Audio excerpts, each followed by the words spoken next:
മറ്റത്തൂർ ഗ്രാമപഞ്ചായത്തിലെ കോൺഗ്രസ് അംഗങ്ങളുടെ ബി.ജെ.പിയിലേക്കുള്ള കൂറുമാറ്റം രാഷ്ട്രീയ ആയുധമാക്കി സി.പി.ഐ.എം. കൂറുമാറ്റത്തിൽ കോൺഗ്രസിനെ രൂക്ഷമായി വിമർശിച്ച് മുഖ്യമന്ത്രി ഉൾപ്പെടെയുള്ള നേതാക്കൾ രംഗത്ത് വന്നു. ഒറ്റച്ചാട്ടത്തിന് ബി.ജെ.പിയിലെത്താൻ തക്കം പാർത്തിരിക്കുന്ന പാർട്ടിയാണ് കോൺഗ്രസ് എന്ന് മുഖ്യമന്ത്രി കുറ്റപ്പെടുത്തി.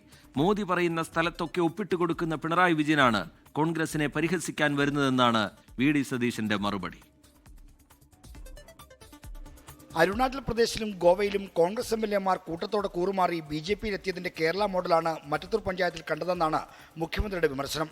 മരുന്നിന് പോലും ഒരാളെ ബാക്കി വെക്കാതെയാണ് മറ്റത്തൂരിലെ കോൺഗ്രസ് അംഗങ്ങൾ ബി.ജെ.പിയിലേക്ക് പോയതെന്ന് മുഖ്യമന്ത്രി പരിഹസിച്ചു. ഇപ്പോൾ കോൺഗ്രസിൽ നിൽക്കുന്നവരും ഇരട്ടി വിളിക്കുമ്പോഴേക്കും ബി.ജെ.പി ആക്കാൻ മടിക്കില്ല എന്നാണ് ഇവിടെ തെളിയുന്നത്. കൈപ്പത്തി ചിഹ്നം താമരയാക്കി മാറ്റാൻ കോൺഗ്രസുകാർക്ക് മനസാക്ഷിക്കുത്തില്ല. സ്വയം വിൽക്കാനുള്ള കോൺഗ്രസിന്റെ ഈ സന്നദ്ധതയാണ് ബി.ജെ.പിയുടെ കേരള വ്യാമോഹങ്ങൾക്ക് വളമിടുന്നതെന്നും മുഖ്യമന്ത്രി ഫേസ്ബുക്ക് കുറിപ്പിൽ വിമർശിച്ചു.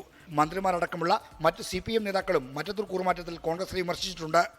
മറ്റത്തൂർ പഞ്ചായത്തിൽ കോൺഗ്രസ് ആകെ ഒലിച്ച് പോയി ബി.ജെ.പിയിൽ വിലയം പ്രാപിക്കുന്ന ലജ്ജിപ്പിക്കുന്ന കാഴ്ചയാണ് നമ്മൾ കണ്ടത്.